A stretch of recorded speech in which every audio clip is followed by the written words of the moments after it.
So we all know that Cruella is absolutely fabulous, but who is your favorite villain in film ever?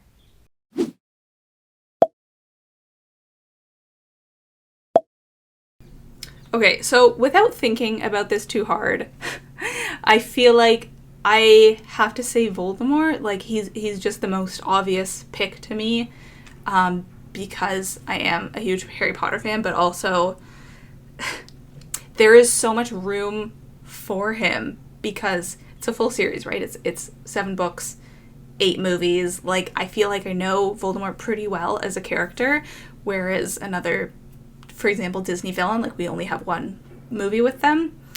But also because I think there is something interesting to who Voldemort is as an evil character, because obviously the scale of his wickedness is pretty huge. Like he's willing to start wars and kill people and do whatever for the sake of his goal. And his goal is basically wizard supremacy, which is, you know, very similar to white supremacy in that he sees who he is as a person and like his people as superior, and so his goal is either to kill all of the muggles or at least muggle subjugation. And so I think that there is a kernel of truth in that, because there are white supremacists who believe in the same things that he does, but who aren't necessarily capable of what he is capable of, or doesn't have his power or his means.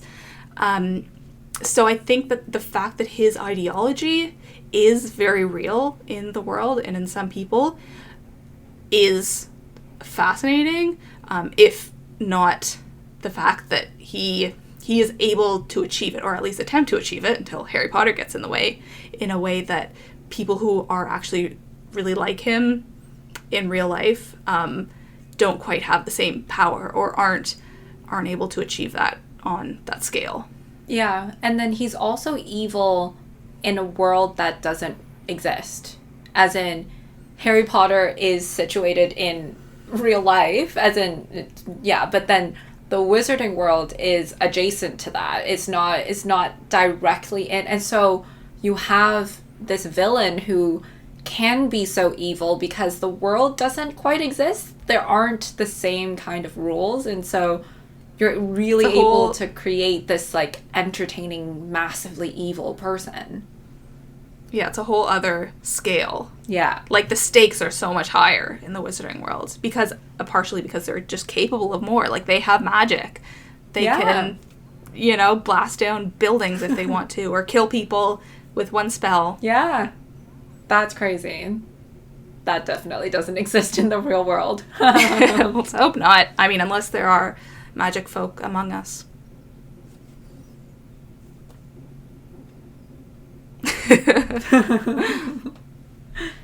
Okay, and how about you? I know you've talked a lot about Cruella, but do you feel like she's your favorite, or are there other villains who you also want to mention? I was trying to think of an answer as I was asking the question, and then also listening to your really great answer. And I do think that Cruella is probably top of the list. That being said, I think it's also shaped by the fact that I really like Devil Wears Prada, and they're not the same character, but Devil Wears Prada is influenced by Cruella de Vil, and even their style, the way that they talk, and the sassiness, and where they work. And I think it's because they're both situated in the fashion industry, and the fashion industry is known to be cutthroat. It's for people who are just like that kind of sassy, really, they're mean. Like that's from an arm's length at least, that's what the fashion industry seems like to me. And so I think the fact that these evil people work in a world that makes sense to me, that they are evil, makes me really like them, because the world doesn't exist. Like, I know Devil Wears Prada is a rom-com and situated in the real life world, but Cruella, that world doesn't really exist. It's a Disney world. And so you're able to have these like nasty people and do all these like really crazy things, but in a way that's grounded in reality, that you almost seem like you're mocking reality. And I love that about Cruella and Miranda Priestley, because they're just so fun, and like the fashion industry is such like a black box sometimes, like Hollywood, like a lot of the entertainment industry, it's such a black box that you don't really know, but like I just love the fact that it's just so cutthroat. I think that's so fun.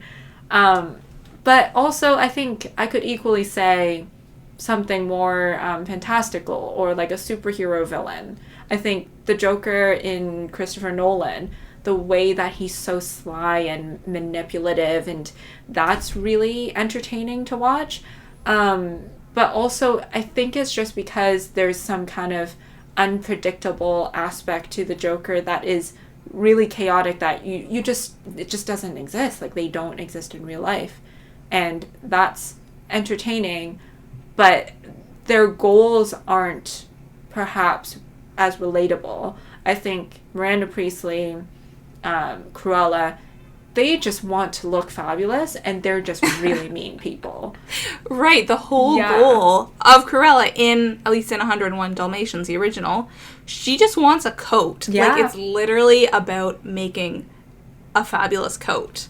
Like, that is why she goes through everything she goes through. Yeah, and I don't agree. I'm not saying it's worth it. Yeah, exactly. Yeah. Like, I don't agree with that goal, but I agree with the goal of looking fabulous.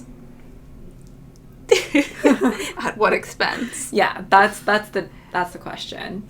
Yeah, and I do think I can see how, writing bad characters is probably a whole lot more fun than writing your average Joe, like, who's probably the main character, who has to be a kind person and, like, go to work and follow the normal rules of society. But, like, the villain, they can do whatever they want. They can say whatever they say. Exactly. Be rude, and, they have different goals, and so I'm sure they're a lot more fun to write.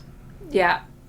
And then I think my favorite villain, with your favorite villain, I think something that I've noticed is that villains are a depiction of reality, but they're also kind of like caricatures / like a reflection of society to us as like the film viewers.